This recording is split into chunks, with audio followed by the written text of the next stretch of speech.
후반기에 임하는 자세라는 말씀으로 오늘 읽은 본문을 기준으로 말씀의 은혜를 함께 나누고자 합니다. 이사야서는 이스라엘 백성들의 암흑기를 그린 이사야 선지자를 통한 하나님의 마음이 담긴 그러한 기록의 메시지입니다. 1장에서 40장까지의 메시지는 범죄한 이스라엘 백성들을 향한 혹독한 하나님의 징계의 메시지가 장장마다 기록이 되어 있는 것을 보게 됩니다. 심지어는 너희가 나를 간절히 찾아도 찾지 못할 것이고 불러도 내가 너희를 외면하리라 할 정도까지 하나님께서 이스라엘 백성들의 타락상과 범죄에 관련된 말씀을 그렇게 40장에 걸쳐서 말씀을 하셨습니다. 그리고 이제 41장 이후에 말씀을 보게 되면 그럼에도 불구하고 이들에게 소망과 회복의 메시지를 주고 계시는 것을 보게 됩니다. 1장부터 40장까지가 경기로 본다면 전반전이라면 40장 이후의 메시지는 후반전이라 할 수 있겠습니다. 저와 여러분들이 어쨌든 전반기를 지나고 무더운 여름철도 지났습니다. 우리의 삶을 잠시 한번 돌아봅시다. 여러분 가정은 어땠습니까? 또 우리 각 부서의 교회의 신앙생활은 어땠습니까? 좋은 면도 있고 또 때로는 여러 가지 시끄럽고 그리고 실패한 흔적들도 분명히 가지고 있었으리라 생각이 됩니다. 여러분 기독교는 말씀의 종교입니다. 한번 따라합시다. 기독교는 말씀의 종교다. 세상은 말씀으로 지어졌고 말씀으로 지금 이뤄가고 있고 말씀으로 심판이 이루어질 겁니다. 말씀은 우리의 삶의 지표고 어려울 때 힘들 때 또한 여러 가지 사건 앞에서 다시 한번 일어설 수 있는 그러한 원동력이 말씀입니다. 아무리 힘든 상황에서도 여러분의 마음속에 말씀 한 구절이 딱 떠오르면 돼요. 역사 속에 마틴 루터도 그러하거니와 많은 위대한 하나님 앞에 쓰임받은 인물들은 정말 어려운 시대 속에 시기 속에 상황 속에 하나님께서 그 마음속에 떠오르는 하나님의 말씀 한 절 다 붙잡고 일어섰던 사람들이었다 이 말이에요. 이스라엘 백성들도 다 쓰러져 가는 이 마당에 하나님께서 다시 폐허가 된 심지어는 이스라엘 백성들을 표현하기를 지렁이 같은 야곱아 이랬습니다. 지렁이가 무슨 힘이 있겠어요? 지렁이에게 무슨 소망이 있겠습니까? 걸리면 다 먹잇감입니다.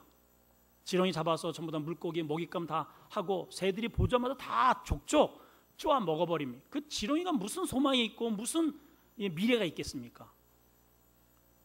그러한 40장까지의 모습을 하나님은 지렁이로 이스라엘 백성들을 그렇게 평가를 하셨단 말이에요. 혹시 여러분 우리 전반기를 지나면서 지금까지의 내 인생을 돌아보면서 내가 이 땅바닥에 기어다니는 지렁이 같은 존재가 아니던가 그렇게 여러분 좌절하고 절망해 있다면 오늘 후반전을 임하는 여러분들에게 주시는 오늘 하나님의 말씀은 이제는 새로운 지렁이 같은 존재가 아니라 지렁이라도 양쪽에 날개를 펼치면 독수리가 될 수 있다라고 하는 것이 오늘 주님께서 하나님께서 우리에게 주시는 메시지라 이 말이죠. 아멘.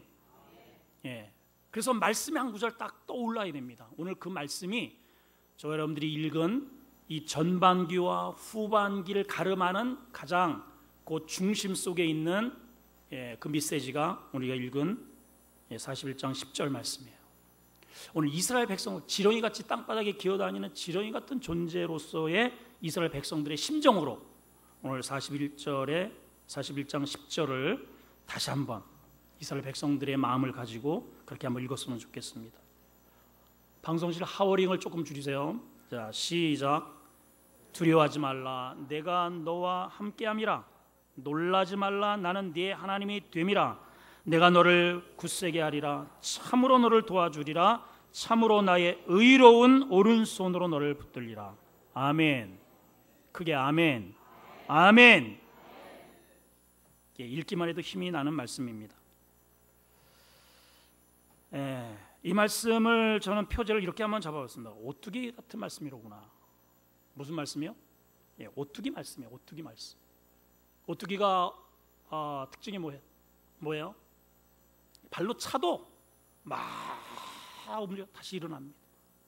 자빠져도 엎어져도 쓰러져도 결국은 일어섭니다. 오늘 하나님께서 저와 여러분들에게 이런 말씀을 지금 오뚜기 같은 말씀을 주셔요. 자, 그 첫 번째 오뚜기 같은 그런 인생으로 후반전을 임하는 우리의 자세에 주시는 메시지는 무엇인가? 두 가지인데요. 첫째는 두려워하지 말라 하는 겁니다. 우리 옆 사람한테 한번 인사합시다. 두려워하지 맙시다. 사람을 실패로 이끌어가는 가장 핵심 슈퍼 바이러스 같은 게 두려움입니다. 두려움. 우리 인생은 막연하게 내 미래에 대해서 막연하게 두려움이 자꾸만 나를 엄습합니다. 그러다 보면 잠을 못 자요. 스트레스 받아요. 웃음을 잃어버려요. 자녀에 대한 두려움, 장사에 대한 미래에 대한 두려움, 또 새로운 교회를 이렇게 이렇게 또 들어오게 되면은 이 교회는 또 어떨까? 이 막연한 이러한 두려움이 우리를 미래의 행보로 나가지 못하게 만드는 그런 장애물입니다. 두려움. 하나님께서 여기까지 이스라엘 백성들을 호칭할 때 지렁이라고 표현해요. 벌레 같다는 말이에요. 벌레 같다. 이스라엘 백성들이 지렁이가 아니거든요. 근데 그들 마음속에 스스로가 이스라엘 백성들이 과거에 가데스 사건에서는 우리는 메뚜기입니다 그랬잖아요. 하나님께서 이들에게 천사의 날개를 달아주셨음에도 불구하고 자기들 스스로는 우리는 메뚜기라는 거예요. 우리 지렁이라는 거예요. 지렁이 같은 야곱이니까 하나님의 백성에도 불구하고 땅속으로 기어들어가잖아요. 자꾸만 땅속으로 기어들어가요. 하나님은 너는 독수리라고 하는데 그들 스스로는 메뚜기래요. 자꾸만. 그러니 늘 독수리는요 이 공중의 제왕 아닙니까? 어떠한 존재든지 간에 독수리가 날개를 펼쳐줄 순간 전부 다 숨어버리는데 두려움이 없는데 고난의 바람을 날개를 펼치고 그냥 날개만 펼치고 있어도 이게 저 높은 곳을 향해서 비상하는 존재인데 이 지렁이가 되다 보니까 메뚜기가 되다 보니까 참새에게도 두려워서 숨어버리는 그러한 존재가 되더라는 겁니다. 여러분 똑같은 사람인데요 내가 어떤 옷을 입느냐에 따라서 내 이 모양새가 완전히 달라져요. 그렇죠? 신사복을 이렇게 양복을 입으면 신사처럼 보이잖아요. 여러분 신사로 안 보여요? 제가 양복을 입어서 그래요. 양복을. 근데 제가 만약에 환자복을 입고 여기 섰다 뭐로 보이겠어요? 아니 목사님이 어떻게 왜 환자복을 입어서 뭐 아픈가? 내가 어떤 옷을 걸치냐에 따라서 여러분 사장님이라도요 예비군복을 딱 입혀놓잖아요. 아무데나 그냥 오줌을 싸버려요. 그거 희한해요. 한번 물어보세요. 내가 어떤 옷을 입느냐에 따라서 마음도 다르고 자세도 다르고 행동이 그렇게 나타납니다. 하나님께서 이스라엘 백성들에게 저와 여러분들에게 의의 옷을 입혀주셨습니다. 전신 갑주를 우리에게 선물해 주셨습니다. 하나님이 제사장에게 주시는 것은 하나님이 직접 도안해서 하나님이 직접 만드셔서 주신 선물이에요. 이거 꼭 입고 다니라는 거예요. 구원의 투구를 쓰고 의의 흉배를 붙이고 진리로 허리띠를 질끈 동이고 복음의 신을 신고 한 손에는 믿음으로 날아오르는 모든 어둠의 적의 그런 화살을 막아내고 이게 믿음이 있으면 막아내는데 이 믿질 못하다 보니까 다 그냥 이마에 전신에 그냥 어둠의 영이 쏘아대는 화살에 전부 다 피투성이가 되어가지고 패배 지렁이같이 땅바닥에 누워다니는 그러한 믿음의 사람들이 지금 40장까지 그 고발을 하고 있다 이 말이에요. 너희가 더 이상 후반전을 그런 식으로 살지 않기를 원한다면 너 지렁이 같은 야곱아 라면서 하나님께서 말씀하시는 첫 번째가 두려워하지 말라는 거예요. 두려워하지 말라. 두려워하지 말라. 따라합시다. 두려워하지 말자. 여러분 두려움은요 상상 임신하고 똑같아요. 이 상상, 머릿속으로 끊임없이 상황은 아무렇지도 않은데 속으로 계속해서 상상의 나라를 펼칩니다. 이랬을 것이다, 저랬을 것이다, 앞으로 나는 이럴 것이다, 저럴 것이다. 끊임없이 두려움에 휩싸여서 여러분 두려움은요 끊임없이 나를 마이너스로 끊임없이 나를 치고 들어갑니다. 나의 인생의 두려움은 전혀 도움이 되지 않아요. 멤블란트 목사님이 이런 말씀을 하셨습니다. 성경에 보면 두려움과 관련되어서 하나님께서 주신 메시지가 336번이라는 거예요. 365일인데 왜 하나가 남느냐? 일단은 365일 매일 너는 두려워, 아침에 일어나자마자 너는 두려워하지 말라, 스스로 자기 자신에게 그렇게 주문을 하고, 하나님이 나와 함께 하시니 너 오늘도 두려워하지 말고 직장 일을 하고, 너 오늘도 두려워하지 말고 가정을 돌보고, 너 오늘도 두려워하지 말고 공부하고, 너 오늘 두려워하지 말고 사업을 열어라. 그러니까 하나 남잖아. 왜 남느냐? 4년에 한 번씩 윤년이 오잖아요. 윤달. 그것까지도 하나님이 계산해서 매일 단 하루도 세상은 두려운 항해와 같은 넓은 바다이기에 어떤 일을 만날 수 있을지 모르니까 담대해라. 그런 의미로 하나님께서 두려워하지 말라. 여러분 모세는 죽었습니다. 여호수아가 새로운 무리들을 이끌고 전쟁을 치러야 됩니다. 얼마나 두렵겠어요, 여러분? 얼마나 두렵겠습니까? 저도 처음에 이제 전도사 생활 그리고 부목사 생활을 이렇게 하다가 하나님께서 이 아름다운, 전에는 이제 전원교회죠, 전원교회에 부임을 하게 하시고 이 전권을 저에게 맡겨주셔서 이제 이 교회를 이 단에 서는데 이 다리가 떨립니다. 과연 내가 목회를 잘 해낼 수 있을까? 과연 내가 정말 성공적인 목회를 할 수 있을까? 과연 겁이 나더라고요. 그래서 제가 초창기에 칼럼을 제가 썼는데 칼럼에도 그러한 제가 표현을 했습니다. 내가 과연 잘 해낼 수 있을까? 그렇기 때문에 하나님이 나와 함께 해주셔야 됩니다. 그러한 기억이 납니다. 여러분 직장에 들어간 첫 출근 때에, 학교에 들어간, 또 대학교에 들어간, 또 새롭게 가정을 꾸린, 또 이 시대에 정말 사업하기 힘든 가게라도 이렇게 추렸을 때 과연 이 가게가 잘 될까? 사실은 이거 돈만 이렇게 까먹는 거 아닐까? 우리 모두에 다 두려움이 있단 말이에요. 그런데 하나님은 두려워하지 말라고 말씀하십니다. 아멘. 여호수아 1장 9절의 말씀에 보게 되면 이 말씀에 여러분 용기와 위로를 삼으시길 바라요. 자, 한번 읽어봅시다. 시작. 내가 내게 명령하는 것이 아니냐? 강하고 담대하라. 두려워하지 말라. 놀라지 말라. 내가 어디로 가든지 네 하나님 여호와가 너와 함께 하느니라. 두려워하지 말라는 거예요. 놀라지 말라는 거예요. 내가 너와 함께 해주겠다는 것입니다. 여러분 하나님께서 우리에게 주시는 마음은 절대로 두려워하는 마음을 주시지 않습니다. 아멘. 내 마음속에 뭔가 두려움이 있다면 그거는 하나님이 주신 마음이 아니에요. 그건 절대로 하나님이 내게 주신 마음이 아니고 저쪽에서 온 마음입니다. 성경이 그렇게 기록되어 있습니다. 디모데후서 1장 7절입니다. 시작. 하나님이 우리에게 주신 것은 두려워하는 마음이 아니요. 그럼 어떤 마음이에요? 오직 능력과 사랑과 절제의 마음이다. 오직 능력의 마음, 두 번째는 사랑의 마음, 절제의 마음. 여러분 사랑과 두렵지 않은 것과 무슨 상관이 있느냐? 이게 굉장한 상관관계가 있어요. 여러분 사랑의 지수가 떨어지게 되면 내 마음속에 두려움이 몰려와요. 하나님이 나를 사랑하시는데 내가 그 하나님에 대한 사랑이 그 온도가 뚝뚝뚝 떨어지잖아요. 그러면 내 마음속에 하나님 나 사랑하지 않는가? 그리고 그때부터 겁이 나고 두렵기 시작한단 말이에요. 여러분 자녀와 부모의 관계 속에서도, 성도와 우리 성도, 목회자와의 관계 속에서도, 부부 관계 속에도 이 사랑에 문제가 생기면 그때부터 뭐가 오느냐? 두려움이 온단 말이에요. 두려움. 믿지를 못하는 거예요. 그러니까는 이 생각 저 생각 사로잡히게 된다 이 말이에요. 자, 성경에 그렇게 기록이 되어 있습니다. 요한일서 4장 18절 시작. 사랑 안에 뭐가 없어요? 두려움이 없는 거예요, 여러분. 여러분, 그래서 믿음도 우리에게 필요합니다. 믿음. 소망이 있어야 되겠죠, 당연히. 근데 사랑이 제일이라는 거예요.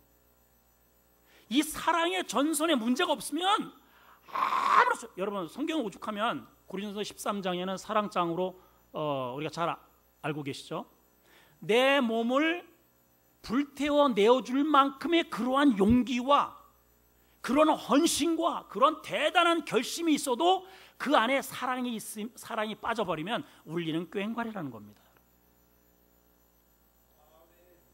여러분, 사랑에 문제가 생기면 두려움이 나를 엄습해버립니다. 사랑 안에 두려움이 없고 온전한 사랑이 두려움을 내어 뭐한다? 쫓아버리는 거예요, 여러분. 여러분 안에 모든 두려움의 의심의 영, 그러한 사랑의 문제를 갖게 하는 흑암의 영들을 이 시간 나사렛 예수 이름으로 쫓아내시기를 축원합니다. 예. 여러분, 두려움이 없으면, 하나님 말씀하죠. 두려움이 없으면, 예, 결혼도 맞죠. 결혼. 요즘 결혼 때문에 굉장히 말이 많죠. 예, 마음껏 드셔도 됩니다. 괜찮아. 300개를 한꺼번에 먹어도 괜찮다 그러잖아요. 하여튼 우리나라 같은 뭐 하나 터뜨리면 뭐 난리도 이런 난리가 아니야. 예? 자, 그런데 보세요. 저도 이제 어렸을 때 시골에서 자라다 보면 병아리가 이렇게 병아리 알을 품어요. 한 20여 일 정도 이렇게 지나면은 그 안에 생명력이 있으면은요, 병아리가 알을 깨고 나옵니다. 그러니까 알을 깨고 나오는 것은 병아리가 생명체가 튀어나와요. 근데 내가 깨는 알은 후라이가 돼버려요. 그러니까 병아리가 되느냐 후라이가 되느냐, 이거는 간단한 겁니다. 내가 나의 이 틀을 용감하게 퍽 깨고 나오면 병아리고, 남이 나를 깨버리면 후라이고. 아리오 병아리와 낫 후라이.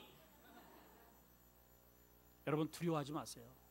세상을 향해서 한번 쿡 찍고 나의 이 틀을 깨고 하나님을 의지하고 후반전을 달려가시기를 축원합니다.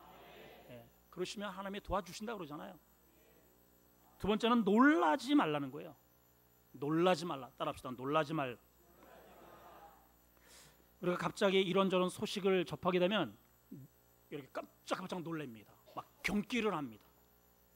심장 박동수가 막 올라갑니다. 가슴이 철렁하죠. 놀라게 되면 생리학적으로 스트레스를 받게 됩니다. 그러면 먹는 것도 살로 가질 않아요. 충격을 받게 되고 호르몬의 변화가 생기고 신경이 쇠약해지고 온갖 질병에 노출하게 된다, 이 말이죠. 여러분, 마귀는요 자꾸만 우리를 놀래게 만들어요. 아무것도 아닌 것을 자꾸만 뻥튀겨서 문제화를 만들어갑니다. 이게 마귀의 작전이에요. 열고 보면요 아무것도 아닌 거예요. 아무것도 아닌데 나는 그것 때문에 지금 죽어. 여러분 잘 보세요. 요즘 점점 우리 현대 사람들에게 늘어나는 것이 뭐냐면은 정신병입니다. 정신적 질환이에요. 실제로 병이 있어서 병을 앓는 게 아니고 정신적인 질환을 앓고 있다, 이 말이에요. 그게 어디서 나오느냐? 스트레스에서 오는데, 스트레스는 어디에서 오느냐? 놀램증에서 오는 거예요. 아무것도 아닌데 깜짝깜짝 놀라는 거예요. 그 놀라게 되면은 우왕좌왕하게 되고 갈피를 잡지 못하게 되고 일단은 당황하게 됩니다. 여러분, 경기에 나가는 사람이 여러분 상대방을 이길 수 있는 것은 침착입니다. 예, 권투할 때도 한번 뻥 맞았어도 정신을 똑바로 차리면 되는데 떡 맞고 하면 정신을 차리지 못할 때 한 번 더 오고 한번 세 번 어퍼컷하면 그냥 쿵 하고 그냥 쓰러지는겨. 그냥 호랭이에 물려가도 뭐하면 된다? 정신만 똑바로 차리면은 살 수 있다 그러잖아요. 호랑이에 물려본 적이 없어가지고 예, 그러시죠? 맞는 말이에요, 여러분. 맞아요. 그 동물의 왕국을 보게 되면요, 흑고래, 거대한 집채 많은 흑고래가 물고기를 사냥하는 그러한 방법이 나오는데 어떻게 하느냐?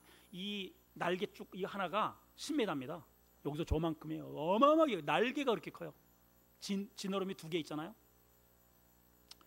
이놈들이 뭐지 이제 정어리 떼라든가 이런 이 물고기 떼들을 이렇게 그냥 통째로 저렇게 삼켜버리는데 어떻게 사냥을 해나 봤더니 그 정어리 떼들이 질서 있게 쫙 해가지고 뭉쳐가지고 어딜 가는데 이 서너 마리의 이 큰 흑고래가 그 날개를 갖다가 이렇게 쫙 펼쳐가지고 공중으로 솟아올라요. 쫙 솟아올라가지고 내려오면서 그 날개를 그냥 물에다가 찰썩하면서 이 떼를 놀래게 만드는 거예요.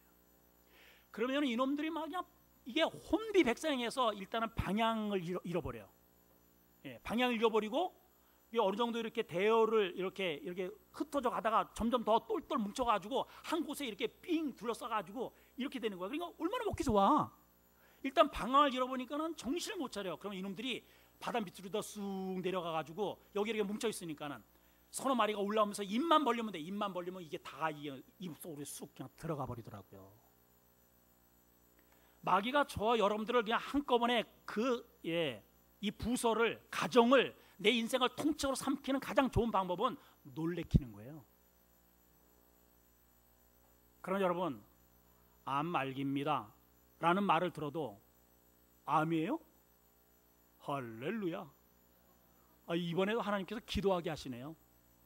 제가 조금 곁길을 갔더니 하나님께서 저에게 좀 경고장을 주시네요. 제가 더 경성하겠습니다. 기도하겠습니다. 담담하게 받아들이면서 믿음으로 돌아오는 사람은 삽니다. 그런데요, 암 초기입니다. 물혹이 좀 하나 있네요. 물혹이 있다고요? 나는 이제 죽었다. 여보, 난 물혹이. 그 사람은 죽어요. 놀래면 죽어요, 여러분.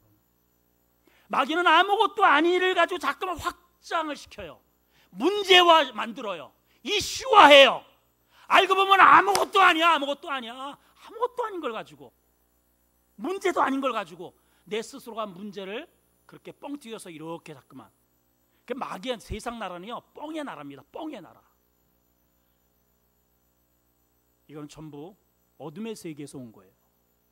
하나님은 말씀하시잖아요. 지금 말씀하시잖아요. 너희가 지금 그래서 너희가 지렁이처럼 살고 있지 않느냐. 사람에게 그래서 밟히는 거야, 이놈들아. 너희가 지렁이 같은 야곱아, 너 왜 땅속에 기어들어가니? 뭐가 무서워서? 너 독수리의 인생이야. 왜 이럴까요? 두려우니까. 참새만 나타나도 무서워. 발자국 소리만 나도 얼른 기어 들어가야 돼. 이러한 지렁이 같은 삶이 우리의 성도들의 모습이 될 수 없다, 이 말이죠. 그래서 하나님이 말씀하시는 거예요. 놀라지 말라는 거예요. 놀라지 말라. 자, 이 말씀과 관련해서 하나님이 이런 말씀을 주십니다. 시편 117편 30절과 31절, 아주 굉장히 의미 있고 중요한 말씀을 하나님이 하십니다. 자, 한번 읽어봅시다. 시작. 그들이 평온함으로 말미암아 기뻐하는 중에 여호와께서 그들이 바라는 항구로 인도하시는도다. 여호와의 인자하심과 인생에게 행하신 기적으로 말미암아 그를 찬송하라. 여러분, 여기 굉장히 띄워놓으세요. 중요한 말씀은 30절에 그들이 바라는 항구로 인도하신다는 말입니다.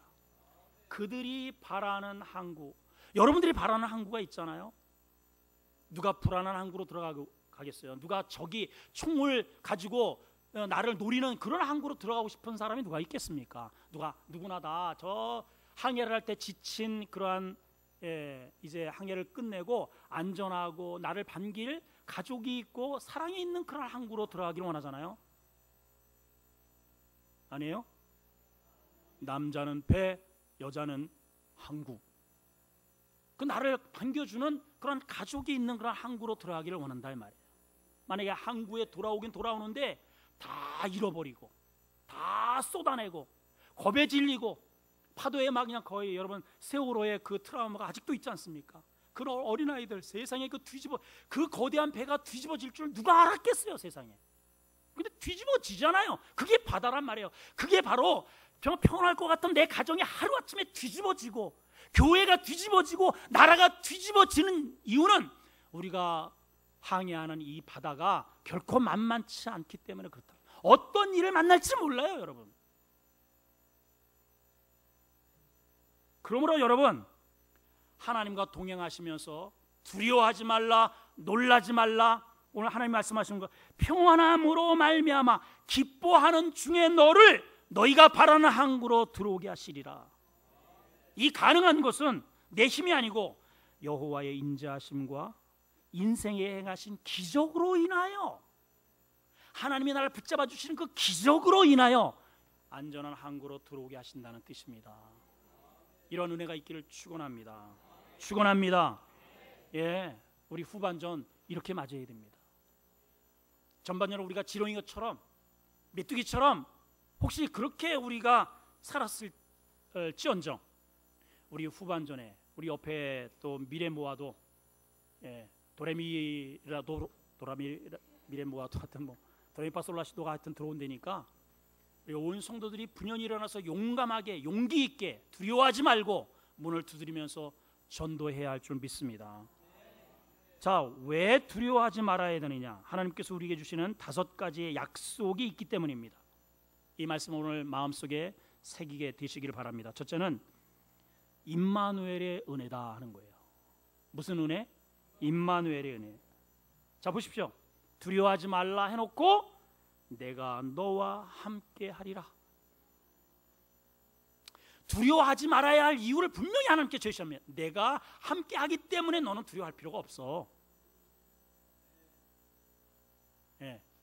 여러분 어렸을 때 학교에서요, 평소에는 뭐 빌빌대다가 이게 든든한 형이 아니면 아버지가 학교에 딱 나타나면은 괜히 형들한테도 까불지 마, 막 삿대질합니다. 우리 아버지야? 여러분, 나는 연약하지만 내 뒤에서 나와 함께 해주시는 아버지가 계시기 때문에 여러분 두려워할 필요가 없어요. 시편 118편 6절에 보면은 하나님은 내 편이시라, 내게 두려움이 없나니. 하나님이 저 마귀 편이 되면 곤란하죠.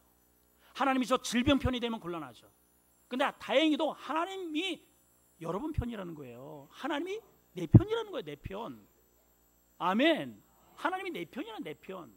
무조건 이기게 되어 있습니다. 두 번째는 나는 네 하나님이 됨이라. 저 사람의 하나님이 되면 안 되겠죠. 하나님이 내 하나님이 된다는, 내 하나님. 내 하나님. 여기 하나님이라는 의미는 엘로힘이라는 단어를 썼습니다. 엘로힘은 창조주의 의미를 나타낼 때 씁니다. 전능성일 때 나타났습니다. 예, 이 온 우주를 창조하시고 다스리고 섭리해 가시는 하나님의 아주 대표적인 신명이 엘로힘 하나님이에요. 그 전능자 하나님이 나의 하나님이 되어 주신다니 뭐가 두렵겠습니까? 예, 우리를 놀라게 만들 일이 뭐가 있겠냔 말이에요. 또 한 가지 결정적인 이유는 내가 너를 굳세게 하리라 말씀하십니다. 자, 보십시오. 내가 너를 어떻게 한다? 굳세게 하리라. 원어로 의미로 본다면 내가 너를 강하게 하리라 이 말이에요. 내가 너를 강하게 하리라. 그런데 하나님께서 우리를 강하게 하시는 과정들을 보게 되면 반드시 연단의 과정을 통과하게 하셔요. 마치 이 무뎌진, 지금 지렁이 가지고 뭘 하겠습니까, 여러분? 지렁이 같은 야고봐. 여러분 지렁이를 한번 이렇게 손에 한번 든다고 한번 생각해봐요. 이 지렁이 가지고 뭘 하겠어요, 이게? 이 지렁이를 가지고 뭘 하겠냐고. 이 나무를 패겠습니까? 회초리를 삼겠습니까? 이 지렁이 가지고 뭘 하겠냔 말이에요, 여러분. 뭘 하겠어요, 이거? 회초리도 안 돼, 이거. 예? 지금 바위를 쪼개야 되는데 지금 이 딱딱한 이 이스라엘의 약속의 땅을 갈아 엎는 보습이 돼야 되는데 이 지렁이 가지고 뭘 하겠냔 말이에요, 여러분. 그래서 하나님께서 너 지렁이 같은 야고봐 이렇게 호칭해 놓으시고 이 지렁이 같은 무뎌진 쓸모없는 무뎌진 우리의 이 믿음, 교회는 다니지만은 어디 하나 쓸모없는 이미 무뎌져 버린 우리의 영적인 이거를 불 속에다가 집어 넣는 겁니다. 이렇게 그렇게 달아오르게 만드는 거예요. 그리고 꺼내서 망치질을 하십니다. 계속 두들겨서 또 집어넣고 또 꺼내서 또 두들기고 또 이거를 여러 차례 당금질을 통해서 무뎌져 있는 내 영성이 예리한 칼날로 변하도록. 예. 그래서 하나님의 손에 들려서 이제는 도끼가 되어서, 예, 이제는 예리한 낫이 되어서 추수를 하게 하시고 나무를 그냥 한번 내리치면 쩍쩍 갈라지는 그러한 하나님의 거룩한 병기가 하나님께서 되기를 원하신다 이 말이에요. 내가 너를 굳세게 하리라는 그런 의미예요. 내가 너를 예리하게 하리라. 내가 너를 하나님의 거룩한 도구로 반드시 만들고야 말이라. 지금은 지렁이지만 40장으로 넘어가면서 이스라엘 백성들은 양 날개에 독수리의 날개를 달았고 이제는 예리한 하나님의 거룩한 도구로 변화되어서 후반전을 그렇게 뛰라는 겁니다. 여러분, 기도가 무뎌지신 분들 계시죠? 기도를 잃은 분들이 많아요. 감사와 은혜가 무뎌진 분이 이 입에서 감사합니다 하나님, 은혜가 무뎌져 본 분들이 너무너무 많아요. 가정에 들어가면은 여보 고마워, 여보 사랑해, 이 사랑이 무뎌져 가지고 냉랭한 이 한랭전선이, 여러분 온난정선과 한랭전선이 딱 마주치잖아요. 그러면 천둥번개가 일어나는 거예요. 여러분 심령에, 우리 교회에, 또 여러분 각 부서의 가정에 온난전선, 한랭전선이 싹 물러가고 비바람이 물러가고 천둥번개가 물러가고 따뜻한 온난전선이 여러분 안에 가득하기를 축원합니다. 축원합니다. 이거를 물리치는 힘이 영적인 파워라 이 말이에요. 여러분, 우리 마귀들이 우리 아름다운 교회 성도 한 사람 한 사람 도끼 놓여있는 도끼만 보더라도, 예리하게 비어있는 이 칼만 보더라도 버들버들 떨어지는데 도끼를 차로 몰고 여기다 쏟아놔도 다 묻어지고, 한번 쳐봐라, 쳐봐. 이런 성도 가지고 뭘 하겠습니까 여러분? 여러분, 오늘 여러분 안에 있는 이 말씀의 검을 예리하게 비추셔야 돼요.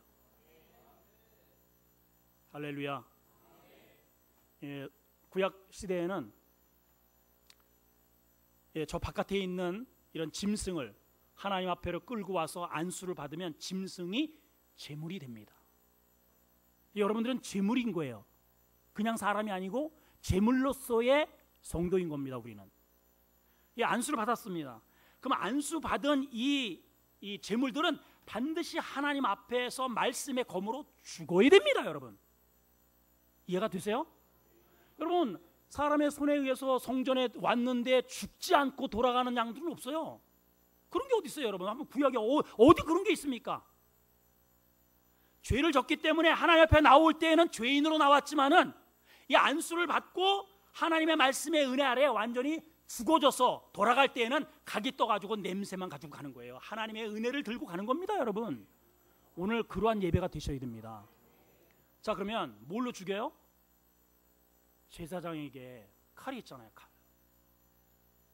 소가 안수를 받았습니다. 양이 안수를 받았어요. 오늘 여러분들이 하나님의 은혜로 안수 받는 시간들입니다. 이 시간. 그리고 하나님의 이 단에서 쏟아지는 이 말씀이 여러분 신비의 골수를 찔러 쪼개는 역사가 일어나서 내가 나의 죄가 쪼개지고 나의 자아가 쪼개지고 한 방에 그 말씀으로 내가 죽어질 때 하나님의 영이 내한테 확 임하는 거예요. 하나님의 영이 임하는 거예요. 그때 하나님의 영이 내 죄가 사해지고 이 지렁이 같은 이 야곱 같은 내 존재가 하나님의 천국의 백성으로 들림받는 겁니다. 여러분, 이게 예배거든요. 예배. 근데 제사장이 이렇게 안수를 해놓고선 이 양에 내가 이렇게 콱 찔렀는데 소리만 치고 소가 막 하면서 펄쩍 뛰면서 사방으로 돌아다니면서 똥을 싸지려고 다니면서 소리를 친다면 어찌 되겠습니까 여러분? 왜 이런 사태가 일어날까요? 첫째는 고삐를 제대로 안 잡았기 때문에. 여러분, 하나님 앞에 여러분들의 이 고삐가 제대로 잡히셔야 돼요. 여러분, 이 제단에서 쏟아지는 하나님의 말씀의 이 여기에 하나님의 고리에 제대로 걸려 들으셔야 됩니다. 그리고 하나님의 말씀의 예리한 검으로 한 방에 그냥 가버려야 돼. 그냥 한 방에. 하나님의 말씀이 나한테 떨어지면 그냥 그 말씀에 내가 그냥 깍 하고 그냥 죽어야 됩니다. 그러면 내가 제물이 되는 거예요. 하나님 앞에. 근데 아프기만 해. 어이, 목사님이 오늘 나 찌르네. 어이, 기분 나빠. 그러면서 기분 나쁘잖아. 일단 기분 나쁘잖아. 안 죽었으니까. 아, 오늘 목사님이 날 깠다고. 찔렀다고. 나 진짜 나 이런 사람들 때문에 나 죽겠습니다. 정말 사방팔방 다니면서요 똥 싸고 다니는 거예요. 여러분, 이게 제 얘기가 아니고 성경에 그렇게 기록이 되어 있어요.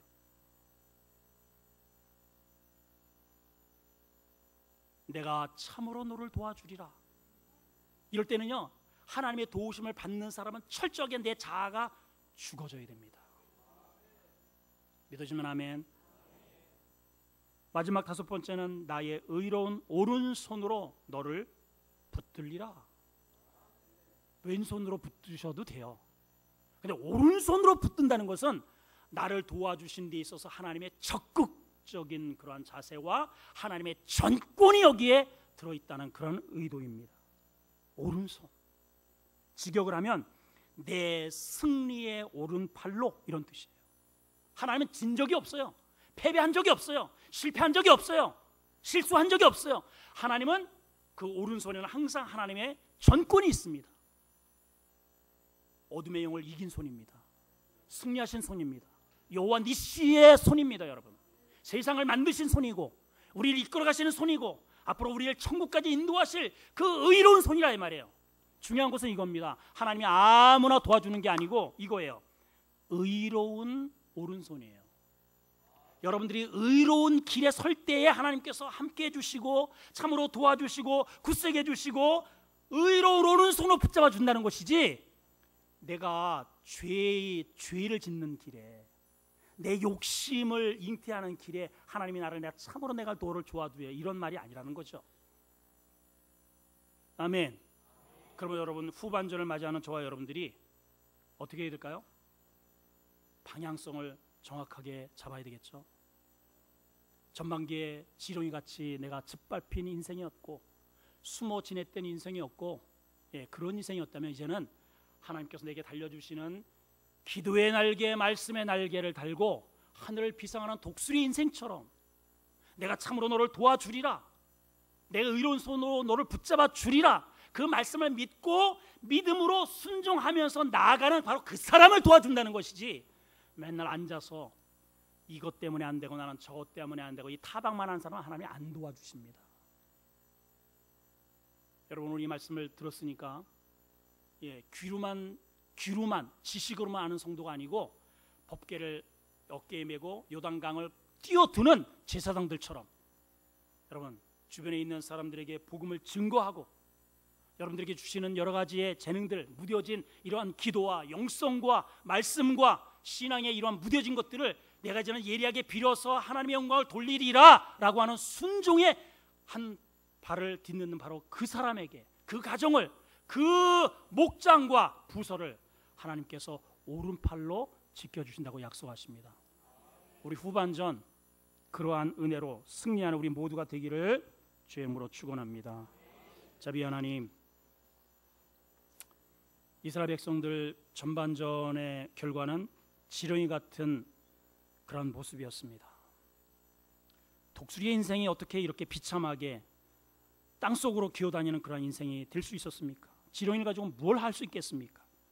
그러나 하나님께서 다시 이들을 불러 연단하는, 예리하게 빌어내는 그러한 예리한 도끼처럼, 독수리의 날개를 달아주시는 독수리 인생처럼 하나님 후반전을 그렇게 용기를 주시면서 말씀하십니다. 두려워 말라, 내가 너와 함께함이라.